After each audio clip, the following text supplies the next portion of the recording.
You have reached the Geek Elite. Good luck.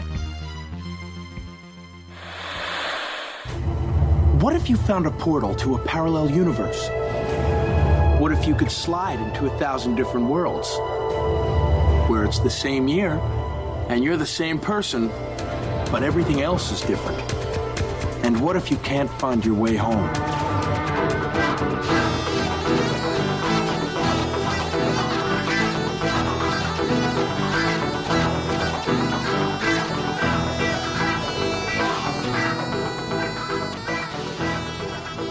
Welcome back for another issue of Imagine If.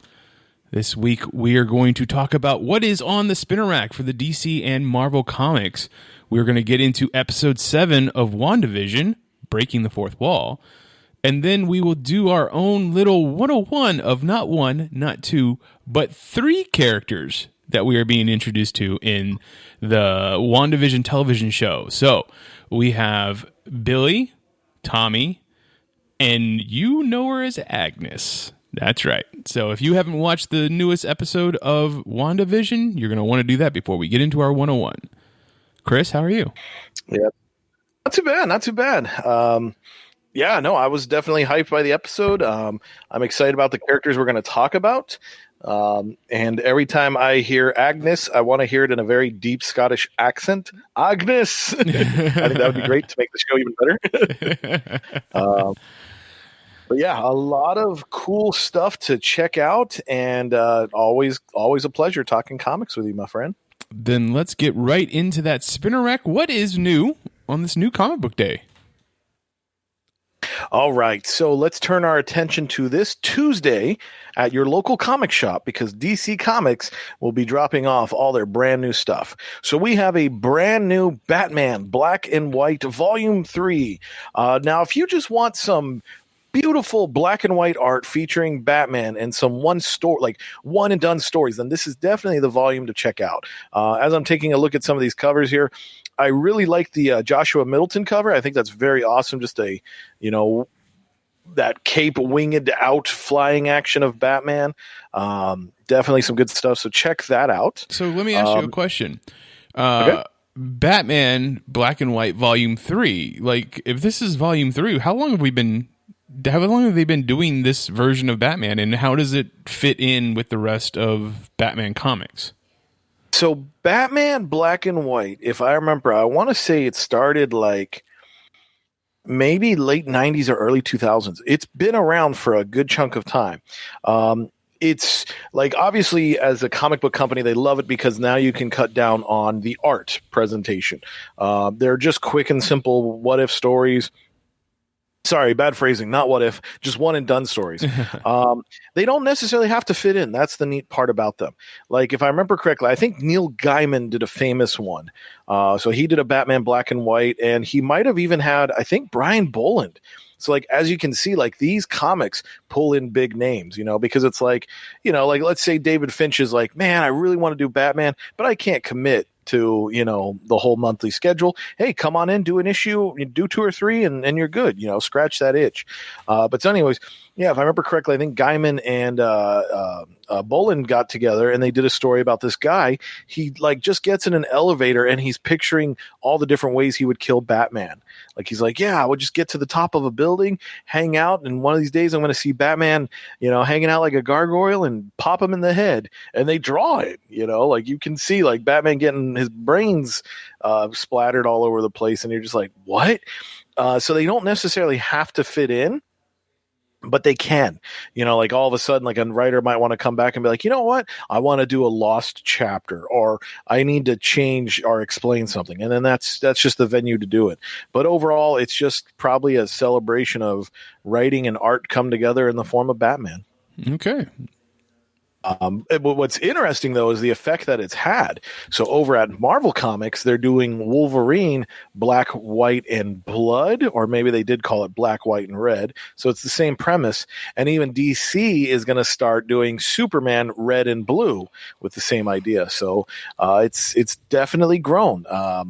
It's just comics for the sake of comics without continuity anymore, because you could see a Batman 66 style adventure in there, or who knows what.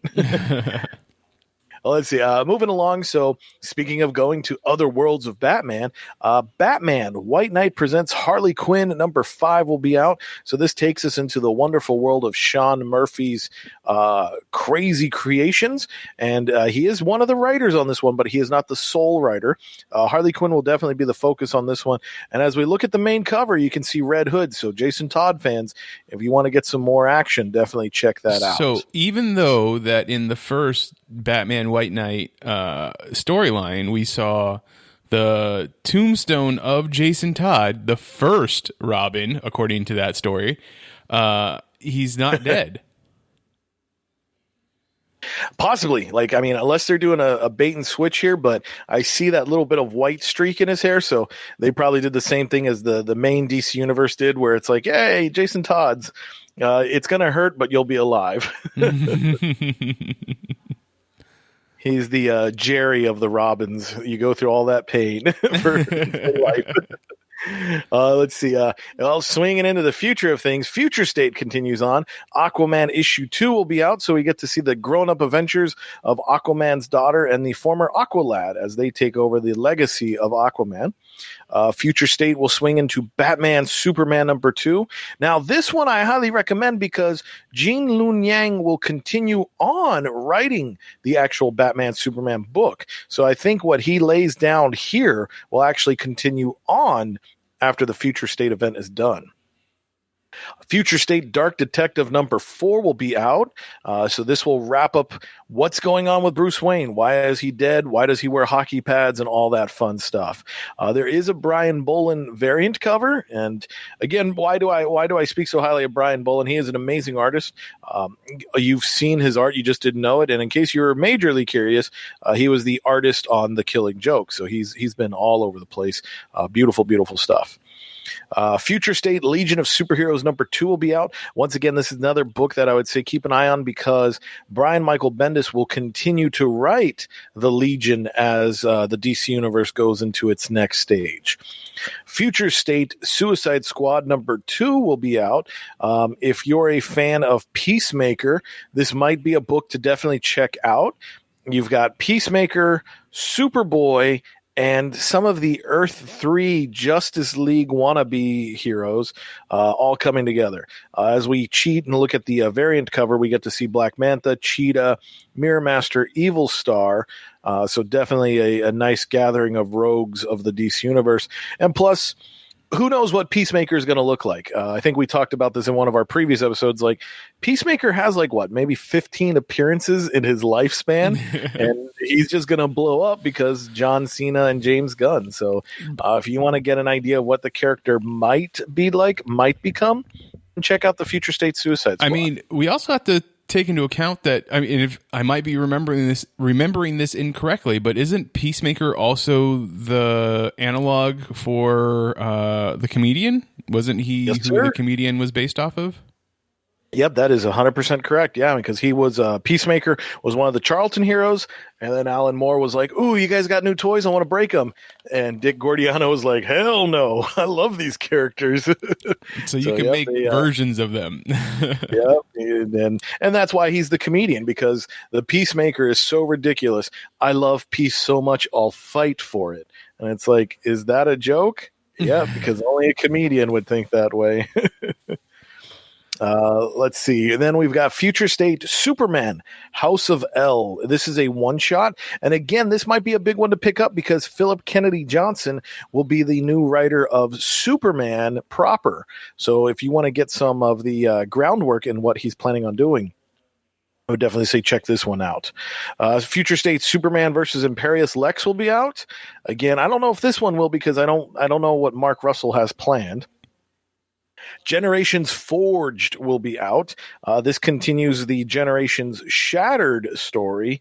If you remember correctly, fans, in the 80th anniversary 100-page Giants that DC was doing for their 1,000 issues and anniversaries, they would have these kind of, I want to say golden age stories that were in there, and they were supposed to lead to the idea of G5, but that got canceled and changed out. but there was just too much art and story to get thrown away, so they recycled it. So the idea is Kamandi has been tasked by Booster Gold of the future to save the timeline. And in his journeys, he winds up picking a 1939 Batman, Steel, right fresh from his first appearance, Starfire in her early days, a Green Lantern who happens to be Sinestro, Superboy from his time with the Legion of Superheroes, Dr. Light right during her first appearance in the Crisis, and a young first appearing Booster Gold. And that ragtag team of heroes is going to save the timeline. That was actually one of the books that I got to do my review for, so I got an advanced reading. I don't know. Had higher hopes for the book, I guess. And so after reading it, I was kind of a little bummed. Like, it plants some seeds and it creates a brand new word to explain the potential of the DC universe, but I just don't feel like it's important enough that it will matter. So if you want to have like a fun, big comic to read, then pick it up. If you bought part one, pick it up so you can see the conclusion.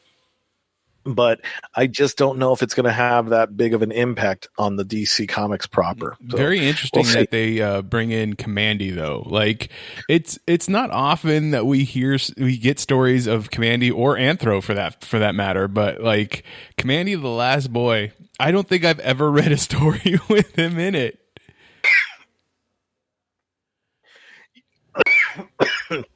Right?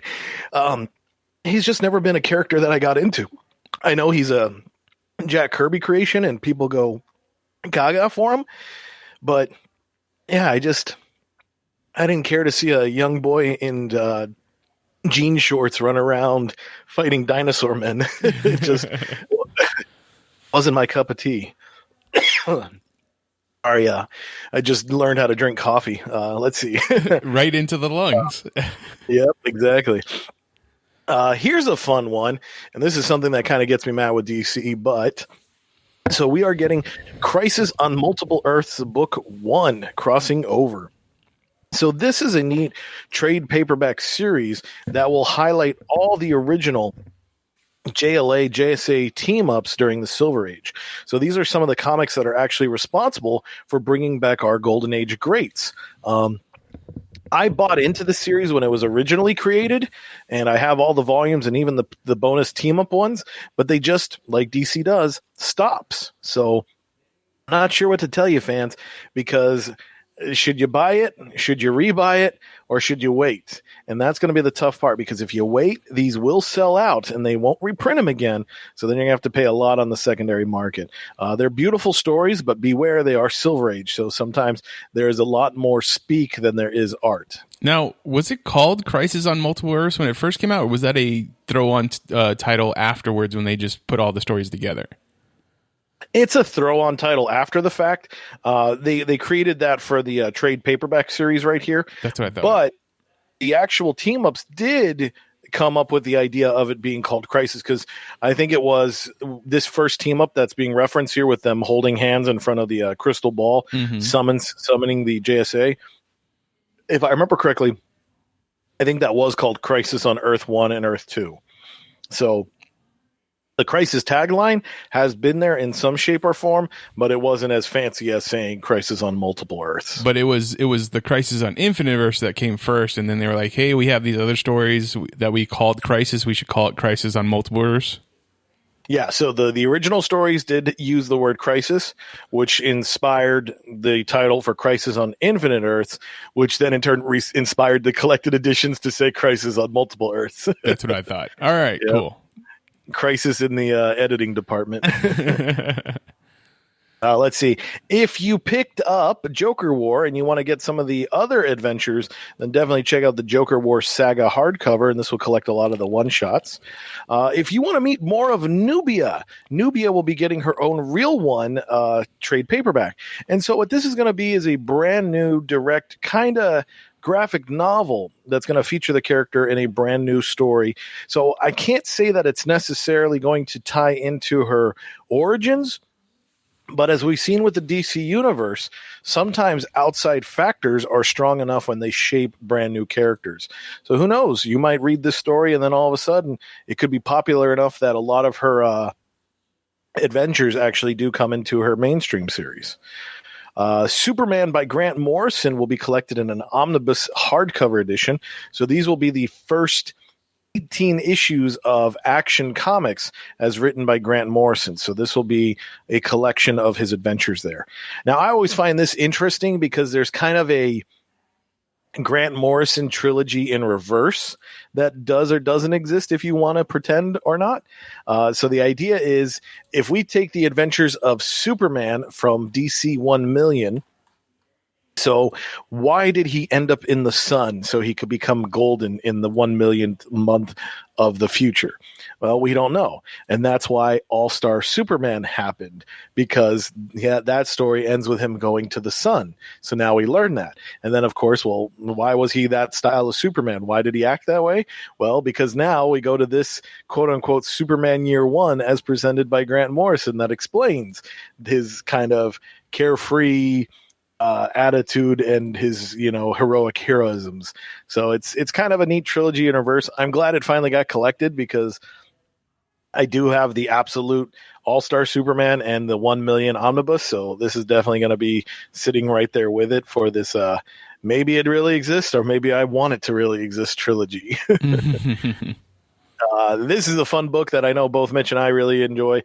Tales from the Dark Multiverse. So this will collect the most recent what-if style Elseworld adventures of evil going on in the DC universe. So we will have an evil OMAC style Blue Beetle from Infinite Crisis, a Lois Lane who really got warped by the death of Superman, an evil Azrael Batman from the Nightfall saga, who eventually we find out even more about him, and then a Black Death, White Life Sinestro Lantern in a horrible mishmash of the Blackest Night, and then Tara from the what was that saga? The Judas Contract, where she really did betray the Titans.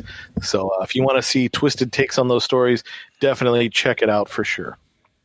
So that's going to be the mega list from DC. So they're definitely having a power week. Now let's go ahead and flip on over to the other side and see what Marvel's going to have for us. So Marvel books will be out this Wednesday. So we are at Amazing Spider-Man issue 60 of the current Nick Spencer run. And I'm not going to lie, this cover has me interested just because it's Spider-Man and Mary Jane. Are we finally going to get some resolve from the whole one more day, one moment in time, or is this just Nick Spencer saying, "Hey, I'm going to keep bleeding out this idea, so you'll keep buying my run"? Sorry to be cynical about it, but yeah. Are those also octopus arms, or is that scorpion tail? No, they're more these like little centipede style things, because that's supposed to be Harry in his new form of, I think, Kindred or something like that. Yeah. It's a headache. I hope I don't have to buy these issues. All right, let's see. Moving along from that, Black Cat issue 2 will be out. Black Cat issue 2 is getting a second printing because, as we are knowing, this is part of the King in Black tie-in. So there's definitely something going on there. And as I cheat, looking at the spoiler page for the cover, it looks like good old Black Cat is actually going to get some light powers. So she might be able to help stop Noel and the darkness that is coming. That's already here. Which is perfectly tied in because Black Cat issue 3 will be out. So you can get two parts of the King in Black storyline. Black Panther for the cover, or for the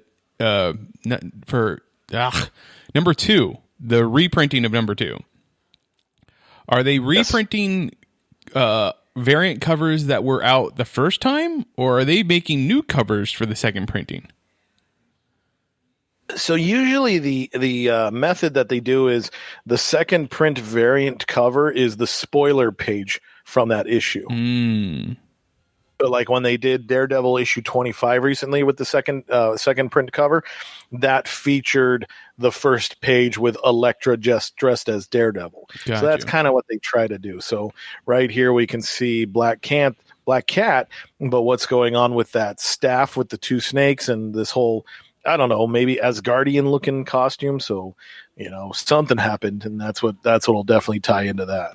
So if you were a hardcore collector, you would get all the cover and the variant covers from the first printing, and then the second printing variant covers.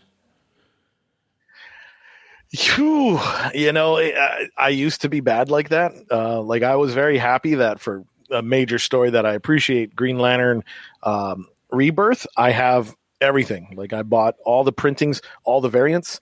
I even bought the dollar comic versions just so I could say I technically have it all. But like Daredevil, for example, has taught me that is a foolish quest, because in case you didn't know, fans, and I don't know if you know this too, Mitch, comic stores are actually starting to make their own variants. Yep. There's two comic shops that come to mind. I think it's Frankie's Comics and Unknown Comics, and they make their own covers. And it's just like, what the heck, dude? Like, so you might potentially wind up buying 30 copies of the same comic just to have those covers. So I am not that hardcore anymore.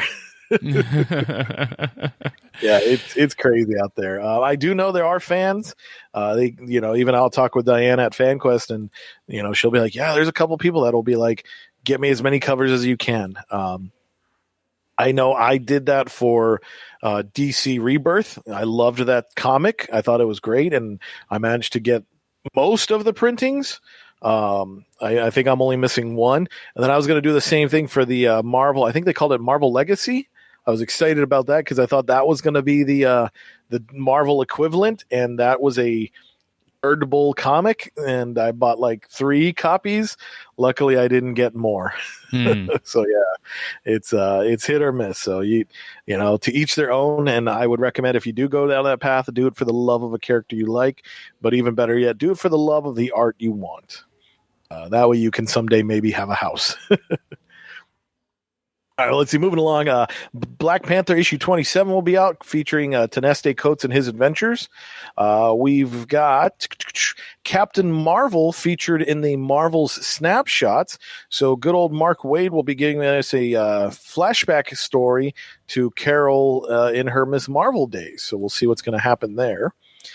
We also have, speaking of which, Daredevil issue 25 is getting a third printing. So as you can see here, all they did was, so this was the big spoiler page, as you can see. Well, not you, the listener, but they had the big spoiler page where Elektra jumps down from a building in her makeshift Daredevil costume.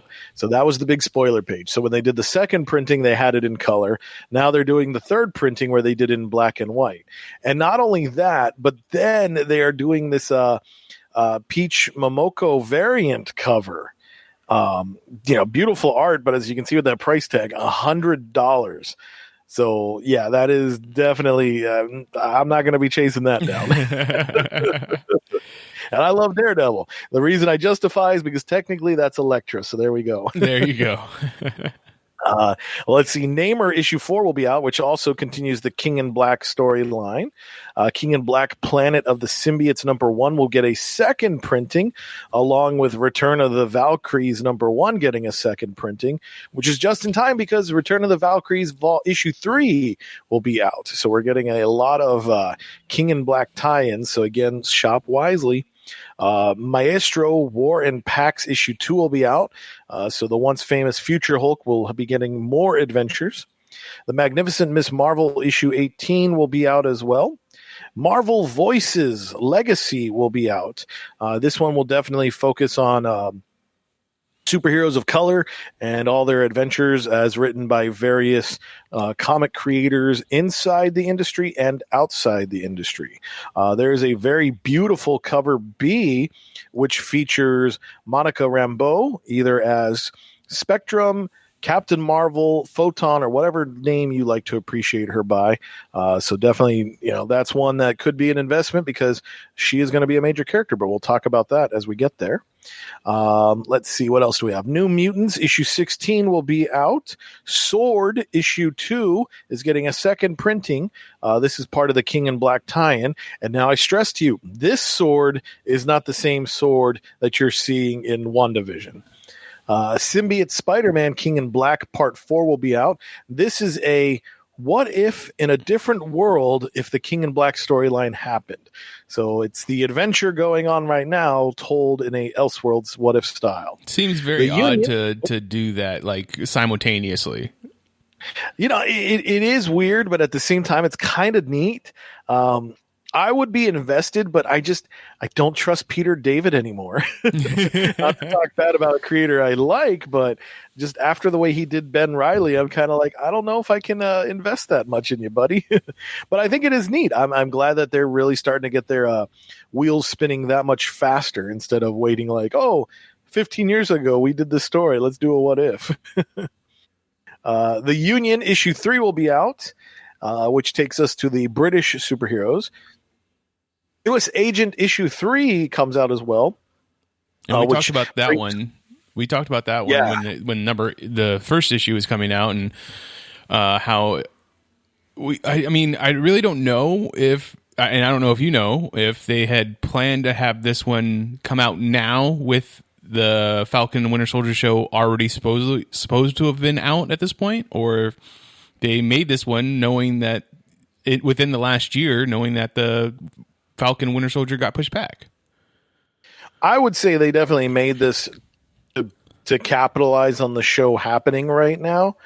Just comics are faster than television, so they were able to keep theirs on schedule due to COVID-19 as opposed to the TV production. So I think that was the plan. But I think this also works out better for them because they did earlier a Falcon Winter Soldier miniseries. So now you could take that miniseries, this U.S. Agent miniseries, wrap them up in another trade and sell it just in time for the TV show. So, I was going to say, do you think that people should read this U.S. Agent storyline comic book before they watch the show?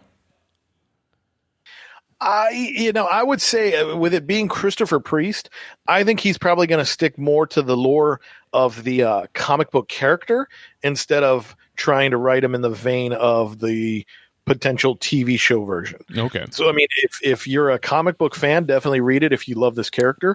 If you're new, pick it up because this is probably going to be more the defining era for the character if he gets published in future stuff, so. I would say that I've been keeping track or keeping an eye on John Walker, U.S. Agent, like tangentially since he showed up in New Avengers in that one run. Like, this is obviously after his first appearance, but when he tried to put together that Avengers team that consisted of him and the Human Torch, the robot, and what was it, Atomic Skull, I think? Oh yeah, the Invaders. Yeah, when he made his version. The Invaders? Okay. So I've kept an eye on it. At one point, he was the warden for the Slab, and was in the Thunderbolts book, and he'd lost an arm and leg, and I think he's an interesting character, and I can't wait to see what they do with him in the live action version. I think I might go and pick up this book and trade. I can definitely say Christopher Priest is a great writer, so you're not gonna be let down in that venue. With you already having a fondness for the character, I think this is definitely going to be a story that can build him up and make him look better, while still kind of staying true to his voice. If you catch my drift. Mm-hmm. So definitely, it looks good. I'm not going to lie. Part of me wishes I read it, but time and money have been a lot scarcer recently. So that's why Mitch will be reading it for me. There's your homework, buddy. All right, let's see. Moving along. Wolverine issue 10 will be out. We have X-Men issue 18. This is part of the post Sword of our X of Swords. So we're going to see some new adventures leading us into the next initiative. So let me ask you about that first before you move on. The X-Men books. When I was reading comics, I definitely kept up with the X-Men books and what the mutants were up to.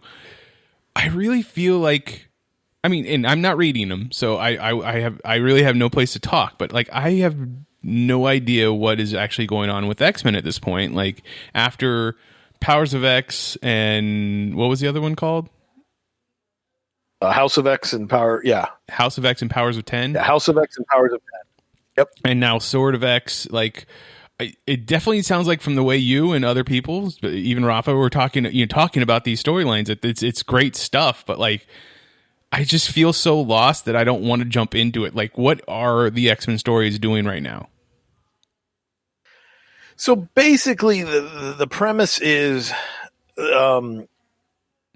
and it does feel engulfing because you're like, well, I have to read X-Men, I have to read X-Force, I have to read Marauders and all this and that. But if anything, I think it's great because they've gotten a bigger scope so that more characters are getting published. Because this is probably the first time we've seen this many X-Men characters be on comic book pages monthly, as opposed to, all right, here's your X-Men team, good luck. So the mutants have worked with Krakoa and themselves to form their own mutant state, Krakoa, with their own language, their own charter, and everything. So they're doing what they can for themselves, which kind of makes it seem selfish, just because they're very much like, well, do we want to get involved with the Marvel events and stuff like that, as we're seeing with King in Black, where it's like, hey, it sounds like it's kind of your problem. We don't want to jump in there. But the X-Men are supposed to be heroes. And that's what I kind of like, because I myself, like, I did read House of X and Powers of 10 just because that is the genesis of what is happening. Mm-hmm. And then what I like about that is then you pick a character or team or whatever, and then you follow it. So that's what's been kind of neat about this. So, like, obviously I follow Cyclops. So that's why I've just been reading the main X-Men book. Sadly, he's not as featured in it as Hickman was kind of saying he would have been.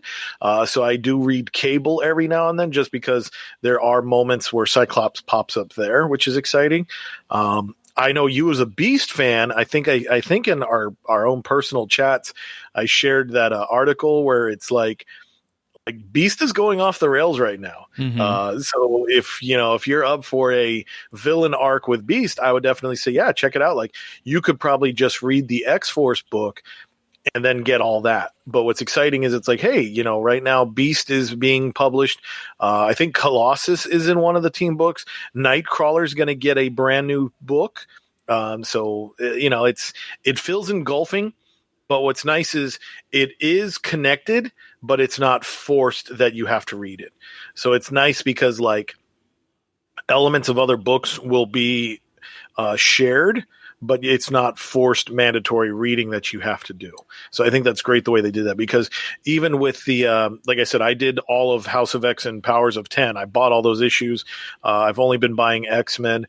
And even when they did the X of Swords, I just bought the X-Men books and the few tie-ins that I felt were like the Alpha and Omega book, and that was about it. And I still got enough of the story to understand it and enjoy it. So it's kind of a fun thing. It feels like a pick your adventure type book, but you can just let a character be your guide.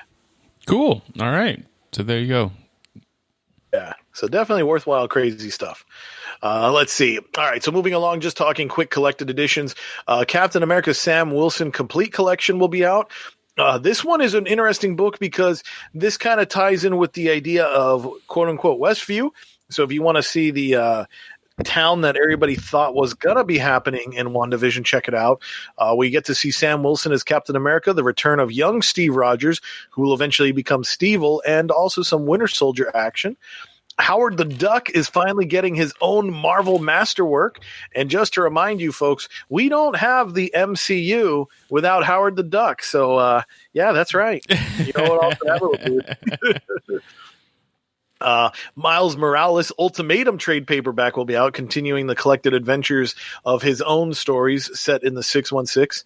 If you like nepotism, definitely check out Spider-Man Bloodline, because J.J. Abrams managed to get his son Henry Abrams a chance at writing Spider-Man.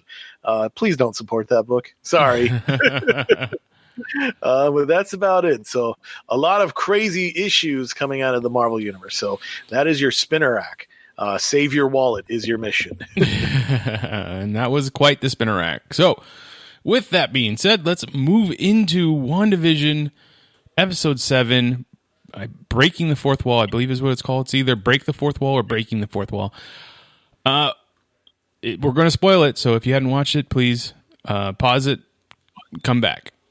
What did you think of the reveal of Agnes being Agatha Harkness? Definitely something that we had talked about several times before.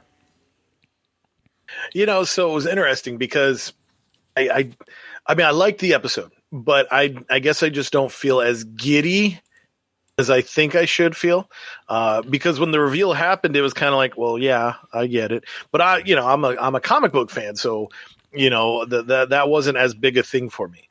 It was exciting to see Monica, display powers. That was cool. And her sword outfit definitely is very reminiscent or homage to her Photon Spectrum outfit. So her comic book outfit. Yep. Yeah, so they're definitely setting that up, which is fantastic. I guess probably what throws me off is I don't watch enough of Modern Family. I don't watch Modern Family, so like the episode, like I get the style, but it was just kind of like, so I didn't really know what to pick up. Yeah, the style was. I guess that's where I got lost. I mean, Modern Family, The Office, Parks and Rec, the whole talking to the camera, having confessional episodes, stuff like that. It definitely pulled more from Modern Family than it did the other two.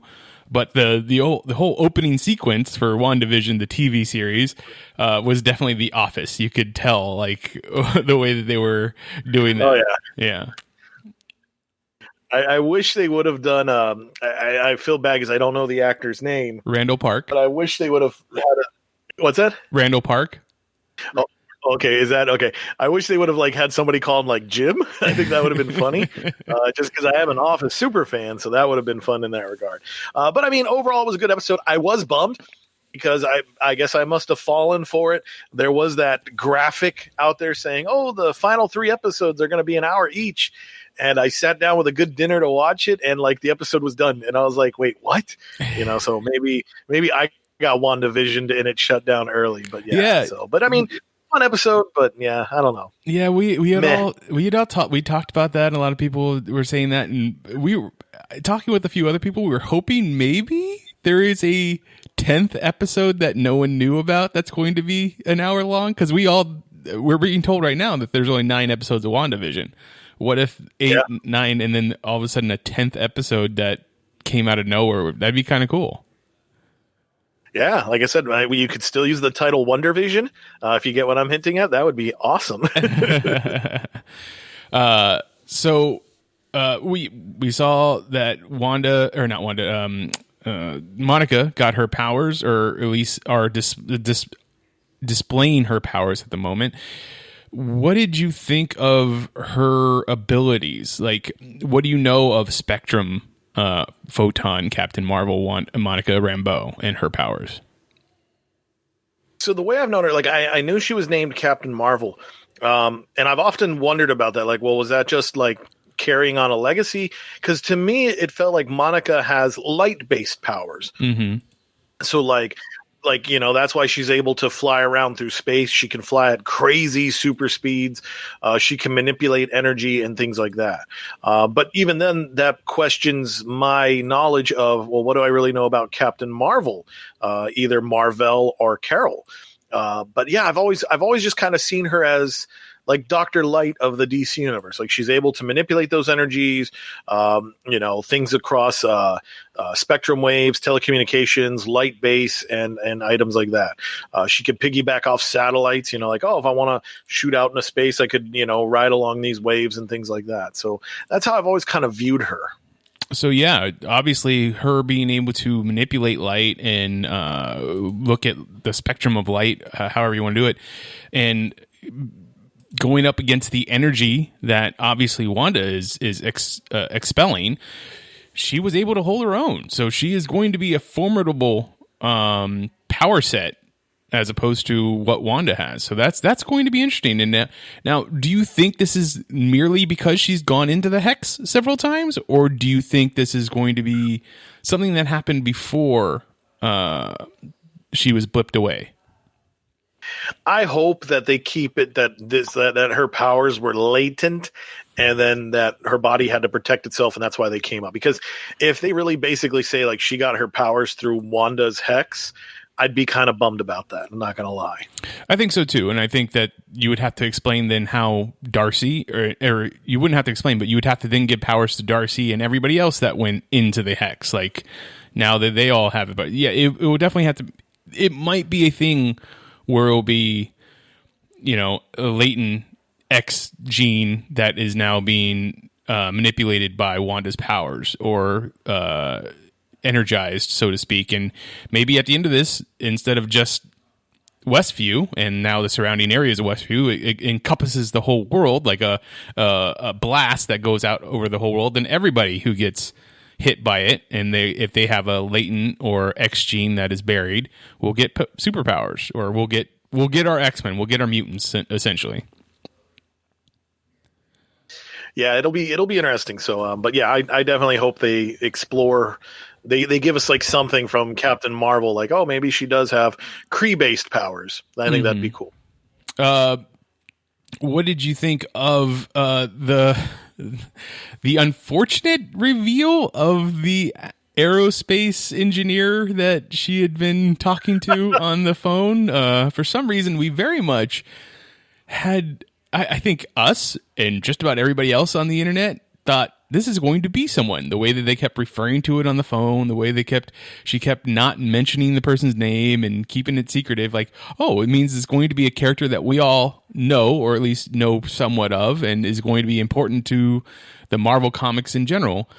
Ended up being someone that they created for this show, a Major Goodner. I know it's Goodner. I think Major is the rank that they were given, but it just seemed like, oh, cool. I mean, I don't know. Unless I did see we talked about it in the Geeks Watch.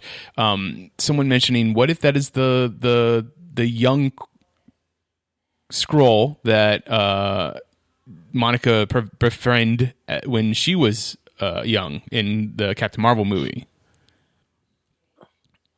That could be something. So it's funny because I get, like, our hopes sometimes confuse our logic, because that's where I'm at with Wonder Man. Like, I'm like, ooh, there's got to be some reason. There's got to be something, because I want it so badly. Right. And I kind of feel like Marvel, the MCU is definitely doing that. Like, oh, hey, we know people want the Fantastic Four so bad that they can taste it. So I wasn't surprised that it was not to say it in a mean way, but I'm surprised it was nobody. It's just a character in that world that we didn't know. So it makes sense, because with this being Marvel's first television show, quote unquote television, like, what are the rules? What are the parameters? Like how much do they want to introduce and things like that? Like, there is no set precedent for how to do this, but I just feel like the Fantastic Four, I don't feel like they're going to get introduced in a TV show. No, I think you're absolutely right. I don't think that was going to happen. And that might be more because of I wanted it to be Blue Marvel. I wanted that character to show up. I think having the Fantastic Four show up at the end of this could be the right way to do it. But as a throwaway in the middle of the series, yes, I think you're absolutely right. Yeah, I just, there's going to be too much that they're going to, and even then, if we think about it, like, you could argue that, okay, because of Monica's investigative nature into the happenings of the Marvel Universe, that maybe that's why it should have been Reed. But like you said right there, Blue Marvel's the better connection. And Blue Marvel's the better character introduced that way, because the Fantastic Four, you could make a movie and it'll probably do pretty well. Blue Marvel, he's a risky character because same thing, he only has a handful of comics. Will he be popular enough to garner attention? But this could be a great way to already have the attention and then introduce another character that we want to follow. So, Agnes is revealed. What did you think of her song and theme song? And I also killed Sparky. Like, it's all very tongue in cheek and slapsticky. How did you feel about that? It definitely, it was funny. It was just kind of like, okay, here's a pause in the break. It felt very goofy because knowing, like, from what I've experienced of her character, she's not a hilarious character, but I know that actress is. So it's like, okay, well, we're taking a title and letting an actress take the character down a street they want. And it's like, okay, that would be like if, oh gosh, what's his name? Picard, Xavier, I can't think of the actor's name, Patrick Stewart. Mm-hmm. That'd be like, hey, let's let Patrick Stewart play Deadpool. Well, you're probably not going to have what we're used to. It's going to be very different. So I enjoyed it for what it was. I thought it was funny. It was sad about the Sparky bit, but I also enjoyed getting to see her.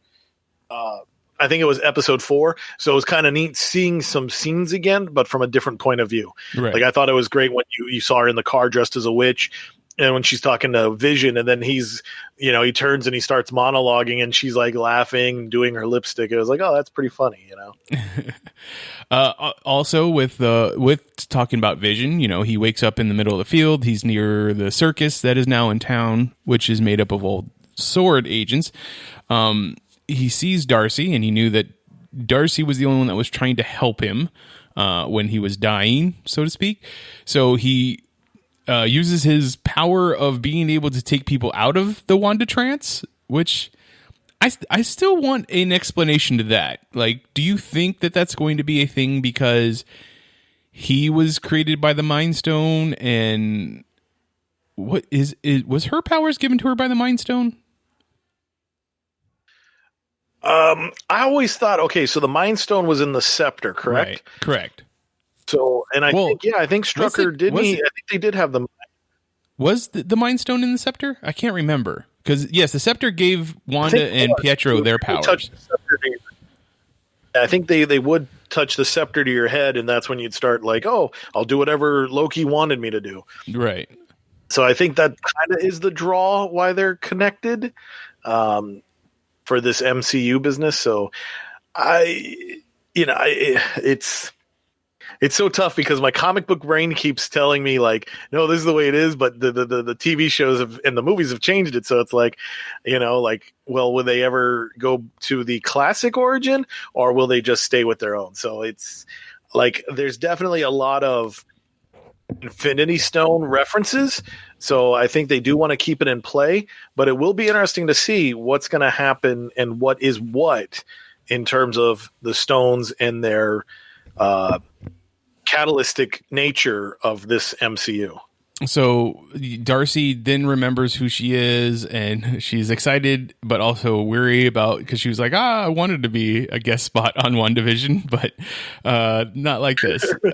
So the two of them go back towards town, but they keep running into obstacles because he suspects that it's Wanda that's trying to keep him away, but I suspect that it's actually Agnes. Like, she's the one throwing things in the way to keep him from going, even though he has the power to fly. Like, he gets stuck up in the fact that he's in a TV show too much, which I think is hilarious. What happens when Vision finally gets to the house, do you think? That's going to be interesting because, like, listening to Wanda in the episode, she's like, well, if he doesn't want to be here, I can't force him to stay. Like, it sounds like she's mad at him. And it makes sense because if their last confrontation, they're flying at each other. And then the next confrontation is it's Halloween and he's essentially lying to her. So I think the goal is Vision's going to try to set everybody free.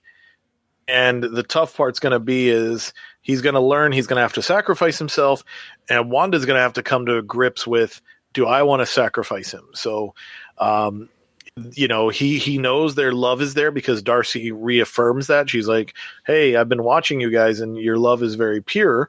So they're going to try to save each other. How they can come out of it is going to be interesting. So I'm very, very curious to see what will happen in that regard. I don't know. Like, when they first see each other, will it be a fight? I imagine it probably will be a fight, and then the kids are going to be the ones to stop it. So that way we get to see a little bit more of Billy's power and what's going on with this whole, like, it's noisy in my head, it's quiet, you're quiet, that type of stuff. And Wanda's powers are definitely on the fritz because she has expelled way too much energy in making the hex larger. So everything is glitching to previous versions of what it was in the house. So we have that going on. And then eventually the reveal that Agnes is Agatha Harkness, a character we know from the comic books, and who is a witch in her own right, and if not more powerful, just as powerful as Wanda, and has been the one that's been manipulating her most of this time. At least that's what we're led to believe at this moment. Talk about the commercial, the Nexus. What did you think of that? So that one threw me off a little bit because, again, like I said, I've been buying into this. I really feel like the commercials are nods to the Infinity Stones. Mm-hmm. So the Nexus definitely plays a lot better with it being the God. What was the red one now? I forgot. The Ether. Yeah, the Ether. Like that feels like it plays better that way. But the paper towel one definitely felt like the Ether. So with Nexus, like, I know that actually has been used in Marvel Comics, like that phrasing of Nexus, just because it's kind of like it's a point of intersection between all realities, and that's what helps make up the multiverse. It's a man thing.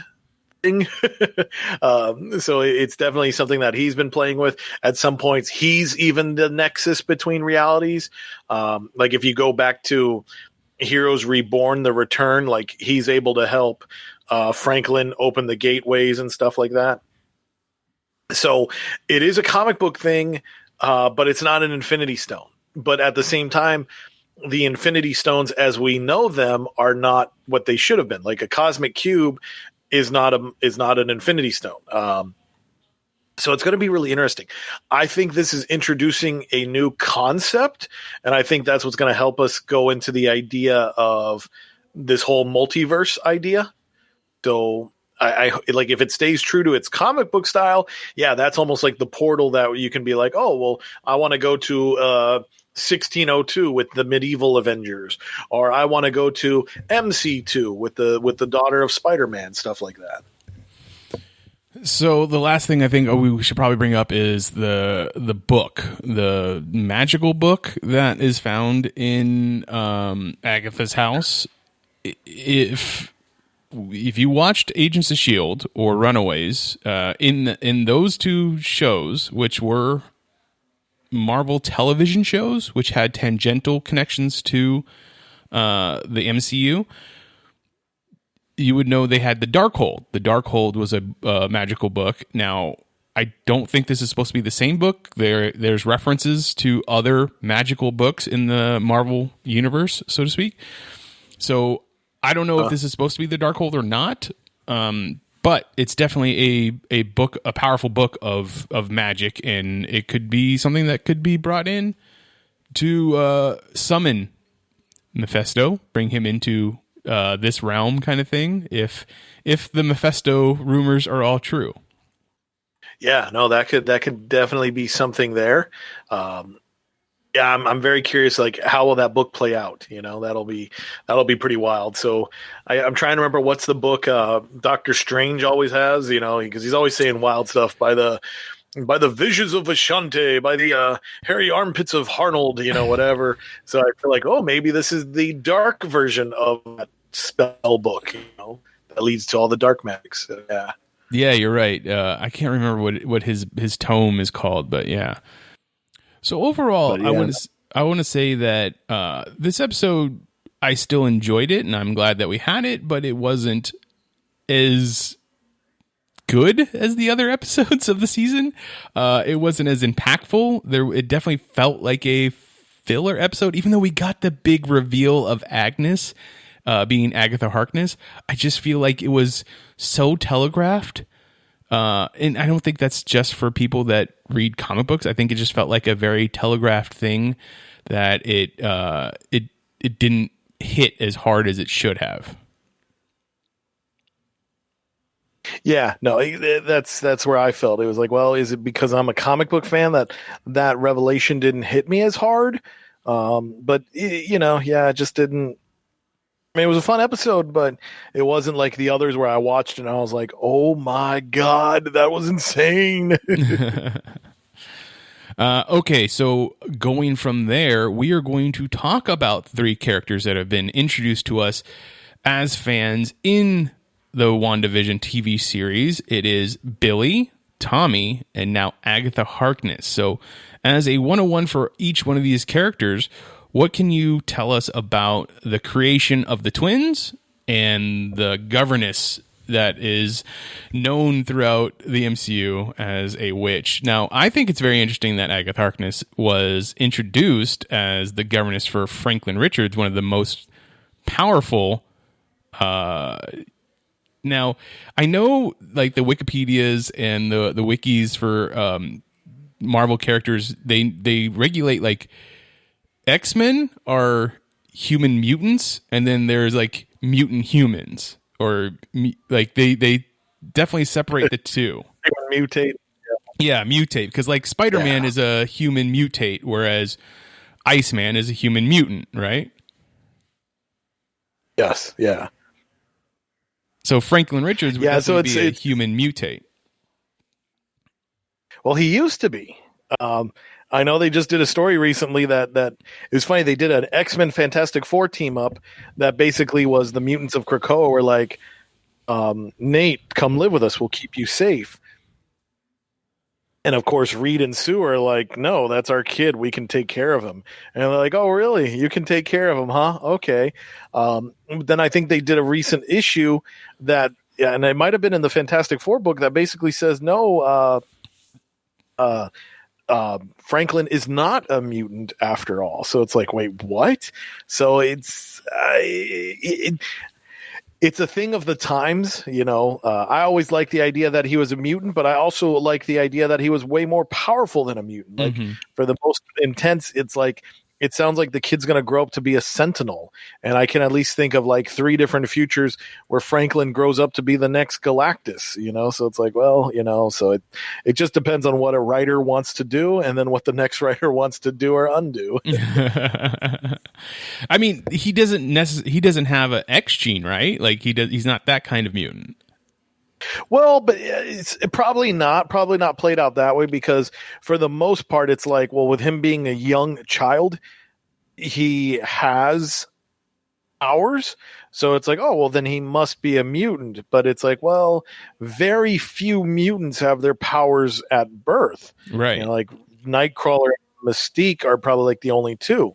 Most of them develop in their teenage years. But, I don't know. I guess it was just always interesting because I know the Fantastic Four gain their powers through science. I think it's neat that Franklin is born with his powers, so he kind of gains his powers through nature.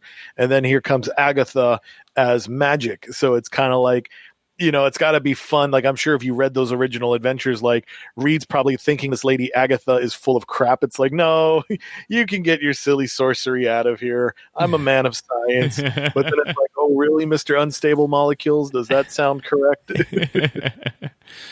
Okay, so when is the creation date for each one of these characters?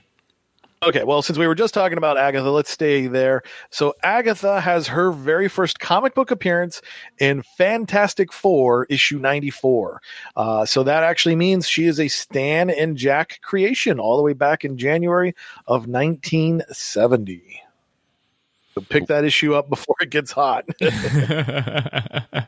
But introduced as not a evil character, not a villain, correct? Yeah, no, she was just the... when they drew her, they added Kirby added the influence of darkness to her. So it's kind of like, oh, is she?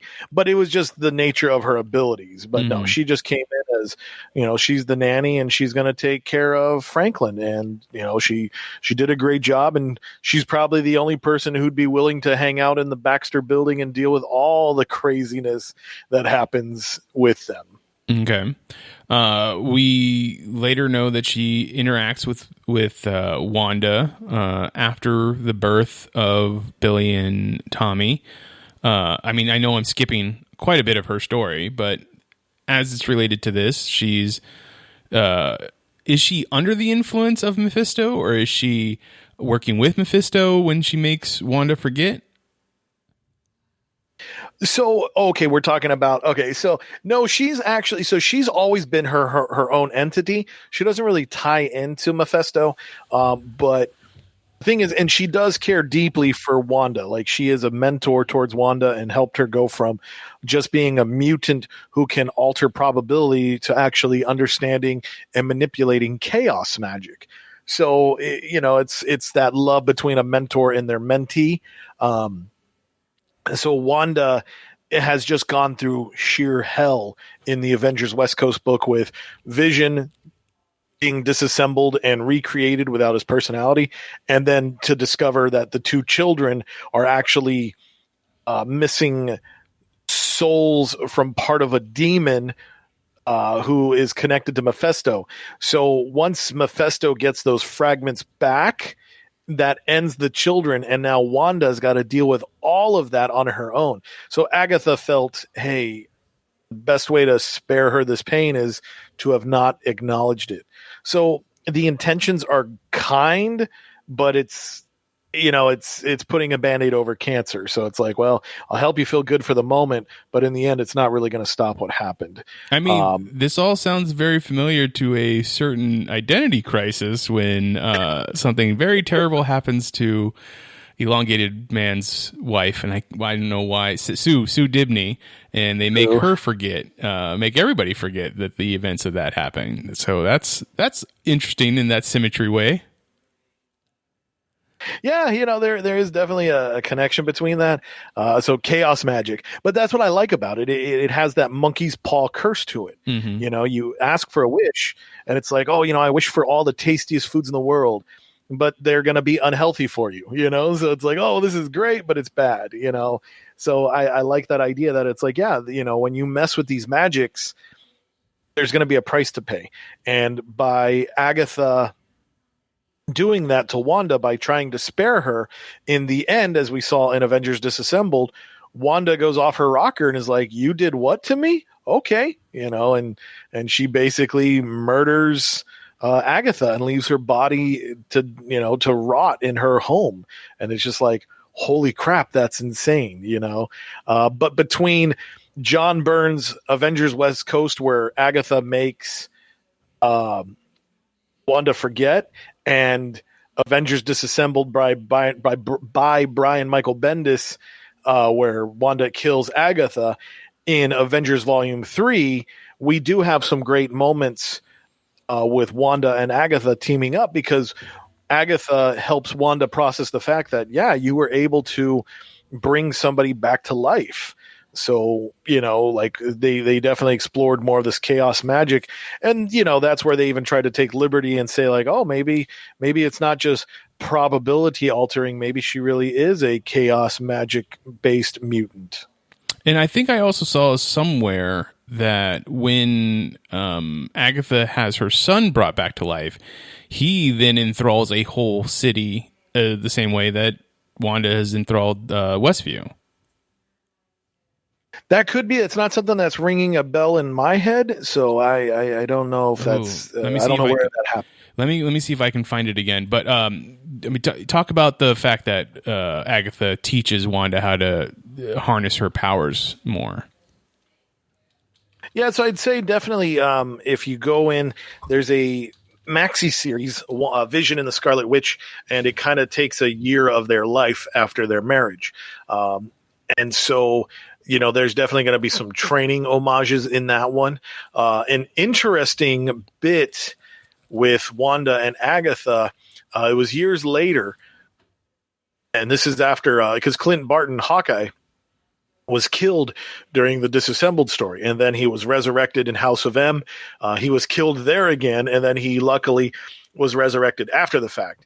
And so Clint doesn't know what to do because he's just so pissed off at Wanda, but he also loves her and cares about her.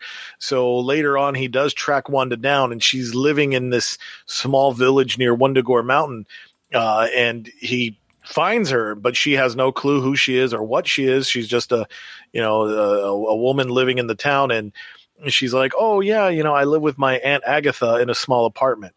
So there's definitely a fondness there, to the point where even though Wanda is not remembering everything, she still clings to Aunt Agatha.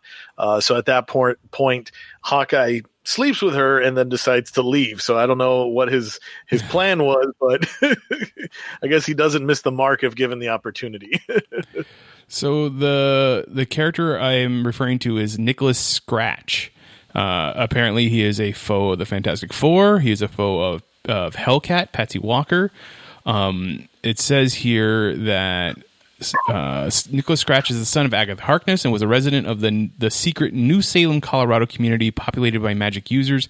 Agatha left the reclusive community to live among normal people, and in time even became a nanny for Franklin Richards and son of Franklin Richards. Scratch became the new leader of New Salem, and led the community to believe that it had been betrayed by Harkness through her dealings with the outside world. The New Salem witches then abducted Agatha for her trial and execution. Okay, and that makes sense, because I was listening to something, and do you remember the name of the little rabbit? Scratch. Senor Scratchy? Senor Scratchy, you're right. So did we just uncover maybe something that's going to be going on here? I don't know if we're pulling at threads that are there to be pulled at, or if we're taking good cloth and tearing at it. That's because clearly he's not a major character, but sometimes that's what's neat, is to take these characters and make them bigger. Because again, we haven't seen Agatha's husband we haven't seen Agnes's husband in the TV show, but she is. The character of Agatha Harkness is married, but we don't know if she's divorced, widowed, or separated. So it kind of plays to that ability as well again, But yeah, the Senor Scratch thing, I definitely say keep let's attach some string to that on our string board and make it part. It says that one of his notable pieces of equipment that he uses is the Satan Staff, a mystical power object that served as a focus for Scratchy's magical powers, although he could employ his powers without the staff. So there's your Satan Mephisto connection, possibly. Yeah. That'll be interesting to see. Let's see. Just talking about the character in Cuff, I would recommend, if you wanted to read about her, definitely go back and read Vision Quest in Avengers West Coast. So that would take place in issues 42, 43, 44, and 45. Just because in issue 45, that's when we see the whole mind wipe-esque action happen. So, it's up to you to decide if you feel that was a bad thing or not. As we take a look, I couldn't tell you which issues of Vision and the Scarlet Witch to particularly read, just because I haven't read that series myself, but that could be fun for fans to dive into. The first time I was ever exposed to Agatha Harkness would be Avengers Volume 3, issues 10 and 11. I thought that was great. They definitely presented her in a better character light, in my opinion, and that's where she kind of helps Wanda deal with her emerging powers and how she's even more tapping into the chaos magic and manipulating it to her own needs. So, Riverdale or Archie Comics is their own thing, right? Yes. They're not part of Marvel in any way, right? No. Because apparently they also have a character named Nicholas Scratch, who is a warlock sorcerer. That's going to be interesting. That sounds like we've got a Captain Marvel scenario brewing here in modern times. Yeah. And the power of Scratch. He apparently showed up in the Chilling Adventures of Sabrina on Netflix show. That's interesting. I don't know. Is Scratch like another name for the devil? Is that like another a thing? The only thing I could think of is just the fact that black cats and they scratch. That's just about all I can pull at. That's the strings, the straw you're going to be reaching for. all I can give you. Okay, that's fair. So let's move on to the twins then. Billy and Tommy. They were first created.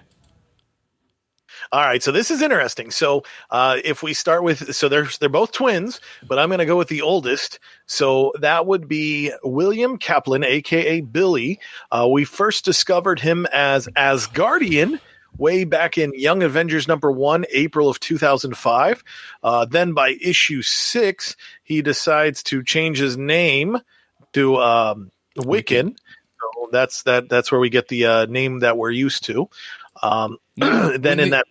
When they were created in that West Coast Avengers book, were they not given names? Well, I was gonna double back to that. Oh, so sorry. I'll come to that in a moment. So we get Billy Kaplan.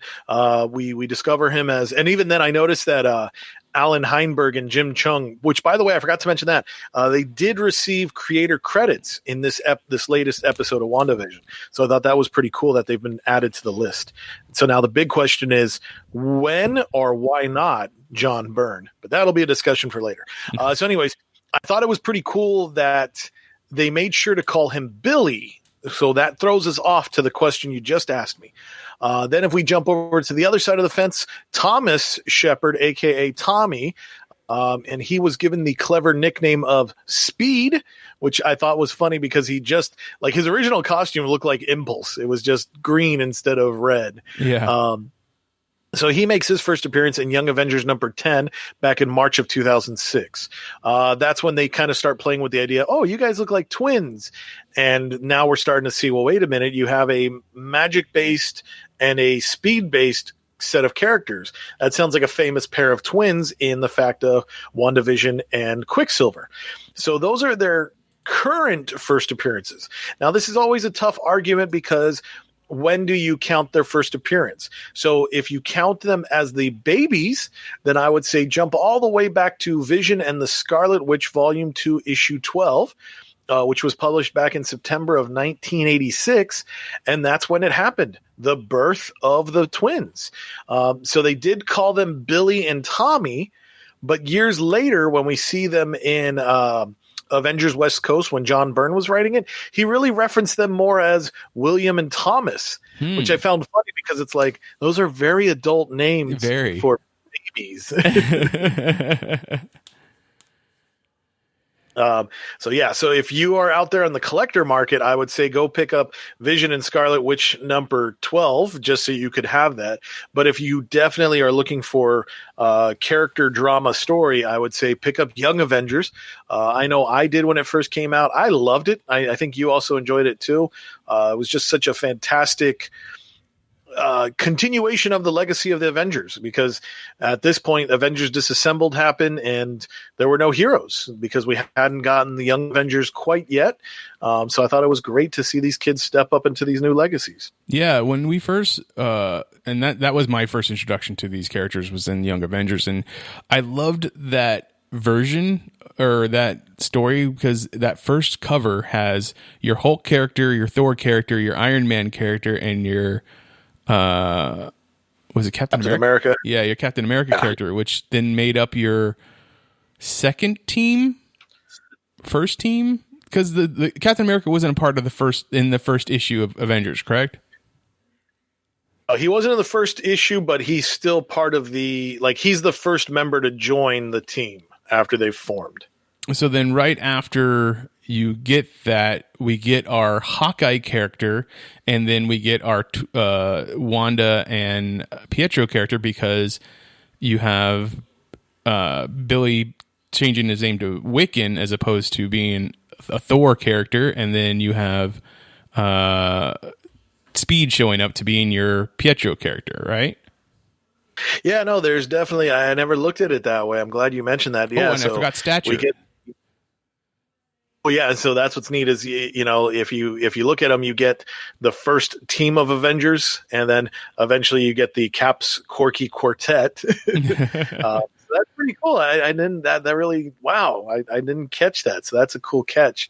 But yeah, they were such a neat team. Like, I love the fact that Stature, I can't think of her secret identity name, but she was kind of like, Cassie, there we go. Like, she was created in the comics, and she was just like, oh, here's this kid. And then most of the time it would be, well, these are the adventures of Scott Lang, and we acknowledge the fact that he's got a kid. But Cassie didn't really have anything of her own. Then luckily when they did MC2, we got to see her grow up and be a hero. But then unfortunately the MC2 did not catch, so she was left to being whatever. But then thankfully Young Avengers came along and was like, no, let's give her some powers. Let's give her some abilities. So I thought that was really neat, and she got a great focus there. Now, the other thing that I know about Billy, and because when I was still reading comic books, at one point in time when Doctor Strange lost the title of the Sorcerer Supreme, he was one of the people that was in contention. And I remember him having like a lunch with Doctor Strange when they were like looking for the next Sorcerer Supreme. And, his powers, though magic based, were very interesting. Like didn't he have to like sit there and keep repeating the same thing over that he wanted to have happen? Like, wasn't that how his powers worked? Yeah, because he didn't understand the spells. So when he would do magic, it was like, make us teleport, make us teleport, make us teleport, make us teleport, kind of, that old cheesy trope of make it happen, make it happen, make it happen, playing off to that. So yeah, he didn't have the full mastery of even just being able to conjure it in his head. He had to verbalize it to make it real. So they've definitely shown him grow since then. He did not become the Sorcerer Supreme. I think out of that storyline is when we got Dr. Voodoo becoming the new Sorcerer Supreme. Since then, it's reverted back to Doctor Strange. But I just thought it was interesting to include him in that, essentially saying that he is powerful enough to eventually claim that title. Yeah, no, I thought that was pretty cool that they got to play with that. And actually, I think, and now this is pulling out a wild story that not many people know about, because I think there is a world where Tommy is Tommy or it's Billy? Called Billy. I mean, sorry. There is a story called The Last Avengers Story. Now, this was huge because this came out in November of 95. And it almost is kind of like Kingdom Come for the Avengers before Kingdom Come happens. Wow. If that makes sense. Yeah, and so it's the world is totally screwed up. But what I find interesting about this story is, I'll quote this from the Wikipedia. With many of the old Avengers, such as Captain America, Thor, Iron Man, Quicksilver, and the Scarlet Witch, either dead or missing for years, Henry Pym reluctantly forms another team. The unit consists of his wife, the Wasp, Hawkeye and his wife, Mockingbird, the mutant Cannonball, sorcerer Tommy Maximoff, who is the son of Vision and Scarlet Witch, Jessie Wingfoot, the daughter of She-Hulk and Wyatt Wingfoot, and two mercenaries called Hotshot and Bombshell, supposed children of Black Knight and Hercules, respectively. So if I remember correctly, I think in this world, Tommy is the Sorcerer Supreme. So essentially, they push Tommy and Billy together to make one character, which makes sense because you have, like you said, them being referred to as Thomas and William at one point, and no idea of what their powers would have been. And this is a story that comes out before Young Avengers was even probably a thought. So they hadn't assigned magic goes to Billy and speed goes to Tommy. So Thomas becomes Tommy Maximoff, and he has magic powers, which makes sense. Yeah, and I tell you, if you want a weird story, definitely check that one out. It's got some beautiful art by Ariel Alvaretti, if I'm pronouncing his last name correctly. But wow, what a twist! And who was the writer on this? Peter David. So this is back when you could trust him. He loves to show up with the kids. Like, he has all the storylines with the kids, and then he goes and does Ben Reilly. Yeah. Oh, and I was so happy. That could have been something. Okay, so that I'm going to check out that story. Thanks for pointing that out. Since Children's Crusade, which was the last thing I think I read with Tommy and Billy in there, what are some good storylines that have to do with them? Because Empire is all about Billy and his boyfriend Teddy's story, correct?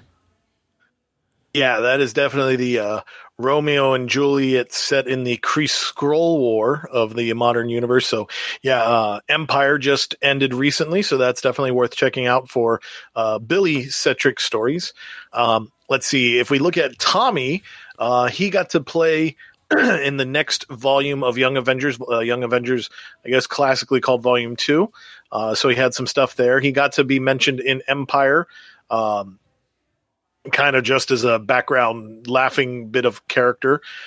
They mention him, they put something down here for Krakoa, so definitely if you pick up X Factor, issue 6 of the new series, you'll get a little bit of him there, and issue 7 as well. So he has made it to Krakoa. Now whether he'll be accepted and gets to stay or not is a different question. So that's definitely on the Tommy side of things. For the Billy side of things, like you nailed it right there. Empire is definitely the way to pick it up. I would recommend also picking up Strike Force, which was kind of a weird collection of Marvel superheroes. Like Winter Soldier was there. Monica was there. Photon, she was there as well. I can't remember everybody off the top of my head. But anyways, they definitely made a strong play there. So definitely pick that up. I think it was like an 8 or 10 issue series, Strike Force. And then let's see, after Empire, we really haven't seen anything yet. So definitely check out Empire Aftermath Avengers, because that'll either have the wedding with Wiccan and Hulkling, or it'll be the after of their wedding. I think I have a strong guess, but I think Guardians of the Galaxy, I think issue 12 is going to change the way we look at Marvel space. So Teddy is kind of looked at as the space empire overlord, if that makes sense for a title. So definitely he's going to be something to watch, and I think he's going to influence the Guardians of the Galaxy. So you might find Teddy and Billy popping up in Guardians of the Galaxy. Very cool. Okay. There was something else that I was going to throw in there about Billy or Tommy. Oh, there was a book that was a companion to Young Avengers, which was called Young Masters of Evil, which was also a really good book. And like, because the Avengers, their longtime rivals would have been the Masters of Evil, correct? Yes. And they had a book where I think the guy was a mutant and he called himself the Melter, and he didn't want to be bad, but he ended up like just turning people, like killing people on accident. And so he's like, okay, I guess I'm a bad guy kind of thing. And I never kept up with the book, but I thought it was a really good book when I did read it. So that's definitely something everybody should check out. When you were scrolling through Billy Kaplan's stats over there, his speed at the bottom, it went from 2 to 7. Now, is that like a thing saying that he also has super speed like his brother, or is it going to be that both of them have the ability to do the same, or is it teleporting? Teleportation. So on his own, he's pretty quick. He's at a 2, but thanks to the ability of teleportation, yep, he is the fastest because you can just pop up there.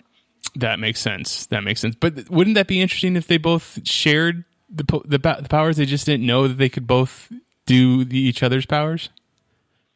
That would be a wild twist. I just hope Tommy doesn't learn that, because he's already impulsive enough as it is. Now you're giving him the magic ability. So there's going to be a lot of rabbits and empty pizza boxes left across the 616 universe.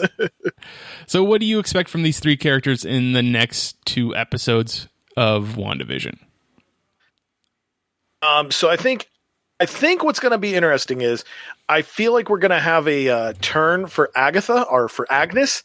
Like, I think, it's like, oh, this is a good character to pin the villain title on.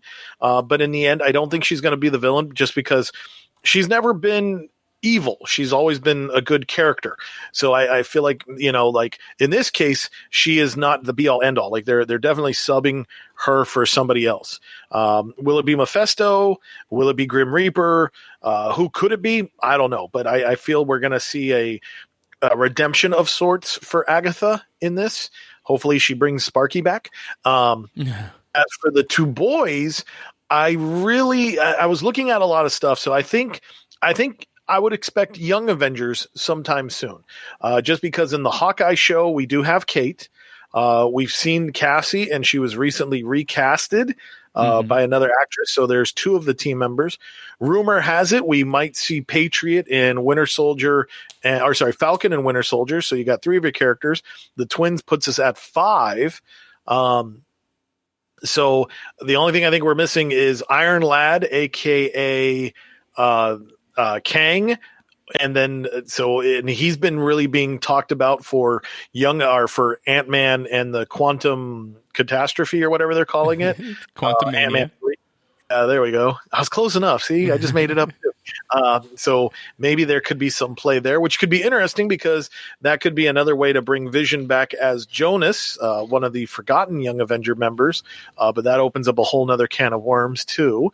But I think I definitely can see Billy and Tommy growing up to be part of the Young Avengers, which I think could be another phase for the MCU, which honestly would be a perfect show for Disney Plus, because with it being young heroes of all variations, I think that's such a wide net that you can get a huge fan base of characters to, find the hero that they cling to. So I think that would be a smart move on Marvel's part. And the one that is missing is Teddy. So how do we get the son of a Kree princess and a Skrull prince, or was it the other way around? Well, isn't he the son of let's see, Hulkling? He's the son of Captain Marvel, right? If I remember correctly. Is he actually the son of Captain Marvel? I didn't think he was the son of Captain Marvel. I think he was, because I could have sworn I made a joke to you where I was like, oh yeah, he's your Captain Marvel, your favorite Captain. Yeah. Marvel is his father, who's deceased. And Princess Annelle is his mother, who's also deceased. So that means Guinness is his half brother. Yeah, technically his father. That's where Captain Marvel too. Maybe Photon, she winds up taking the kids, and she's like, "Hey, come live with us in Sword because your mom's too crazy." And then on Wild Sword Adventures, they're in space, and Billy just happens to look over, and he catches a very beautiful looking Kree Skrull baby, and he's like, "Hey, how are you doing?" He'll cast a spell. Please fall in love. Please fall in love. Please fall in love. And there you go. Well, I'm sure by the time this show is over, they are going to age up at least one more time and be around the age of 21. So 18 or 21 or something like that, and we will get our Young Avengers down the line. So okay, I'm sorry, what? I was gonna say I could definitely agree to that. Yes. Do you want to recap real quick the storyline, the books people should read if they want a better knowledge of these three characters? Sure. So if you would like to explore the wildness that is Wanda and Vision, then I would say your best bet is to start off with Giant Size Avengers number 4, which is the wedding of Scarlet Witch and Vision. Then I would recommend their first miniseries, which was a 4-parter, Vision and the Scarlet Witch, which is also followed up by Vision and the Scarlet Witch, the maxi series. So that was a 12-issue series. Recently, Marvel has put out a trade paperback called Vision and the Scarlet Witch, which features beautiful Alex Ross art that will collect the marriage and the 2 miniseries, along with Avengers West Coast issue 2 that deals with some of the fallout from Wonder Man. So that is a one-stop book that will give you everything. I would then recommend going over and getting the recently released Epic Collection Vision Quest of Avengers West Coast, which explores the idea of Vision being disassembled and then the loss of the children and the mind wiping of Wanda. I would then say, and this one's going to be hard because it's out of print, but there's a trade paperback called Darker Than Scarlet, which explores Scarlet Witch going evil, because at this point she blames humanity, and she's like, you know what? By trying to be a hero, all you did was you took away my children and my husband. So now she embraces the dark theories of Magneto and becomes evil. So that's definitely fun. I would then suggest, if you want to get I guess this is for my own selfish benefit, but I would say go in and check out Avengers Volume 3, issues 3, 4, 10, 11, and last one coming in at 23, and you'll get to see some of the love triangle between Wanda, Vision, and Wonder Man. So that's definitely some fun stuff, leading all the way up to Avengers Disassembled, leading into Young Avengers, and then I would suggest reading Young Avengers, The Children Crusade, just so you could kind of see Wanda and her children reunited. That way it doesn't always end on a grim note. And that's about as small a list as I could make that complicated, almost 50-year saga. I mean, it's quite the list, but it is quite the saga, like you said. Yeah, and then also for more current things, you could definitely check out Young Avengers, Children's Crusade, and Empire to see what is up with Billy and Tommy. Okay, that's a long episode for us, but we will be back here next week to talk about the next episode of WandaVision. If you want to talk to me and have any extra information you'd like to hear, or you'd like to give me, you can find me on Twitter. I'm at Mitchipedia GEM. GEM stands for Geek Elite Media. Chris, where can people find you online? You can definitely find me on Twitter as well. My handle is Stuff I Should Say, should being spelled SHUD. Check out geekelitemedia.com and AIPTcomics.com for my writings and sharing of comic book love. The rest of Geek Elite Media is at Geek Elite Media on Twitter, at Geek Elite Media on Instagram, and Facebook.com/Geek Elite Media is our Facebook page. Check out archived episodes of this podcast and other podcasts on our network on our website, geekelitemedia.com. Please check out our Patreon, patreon.com/Geek Elite Media. You will only get select things that only patrons of ours will get if you are a patron. And then whatever podcatcher you listen to us on, please rate and review us so that you can help spread the word of our network. But until next time, this is Imagine If on the Geek Elite Media Network, saying always remember to geek out. Geek out. This concludes our broadcast. Beep.